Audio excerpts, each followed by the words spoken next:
খেয়াল করে দেখেন।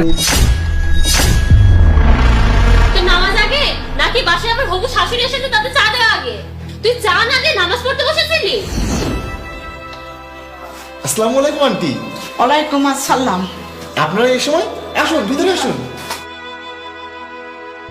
হ্যাঁ, এই সময়ই চলে আসলাম। তা আমার বৌমা কোথায়? ওকে ডাকো, একটু দেখে যাই। আন্টি, সীমা তো একটু বাইরে গেছে, আপনারা বসুন, চা নাস্তা খান, ও এখনই চলে আসবে। সন্ধ্যা হয়ে গেছে, এখনো তোমার বোন বাইরে? কি করছে বাইরে?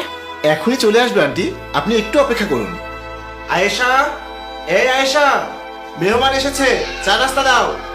আন্টি, আজ আপনি আমাদের বাসায় আসবেন, এটা যদি আপনি আমাকে আগেই বলতেন তাহলে আমি আমার বোন সীমাকে বাসায় থাকতে বলতাম। আমারও আসার কথা ছিল না, এদিকে একটু কাজে এসেছিলাম, তাই ভাবলাম একটু দেখা করে যাই। আমার ছেলেও সাথে আছে। আন্টি, ওই তো আমার বোন চলে এসেছে।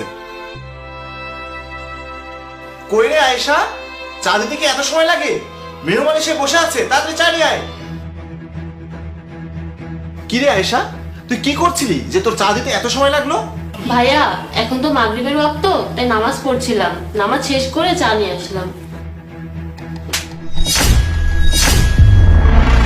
তুই নামাজ আগে নাকি বাসায় আমার হবু শাশুড়ি এসেছে তাতে চা দেওয়া আগে? তুই চা না দিয়ে নামাজ পড়তে বসেছিলি? আপা, আমি যখন নামাজ পড়ছিলাম তখনই ভাইয়া চা দিতে বললো। তখন নামাজ শেষ না করে তো আর আসা যায় না। আবার মুখে মুখে কথা বলিস? তুই কাজের মেয়ে এত সাহস কোথা থেকে পেলি? তোকে যখন যা বলা হবে তুই মরে গেলে তখনই সেটাই করবি। তোর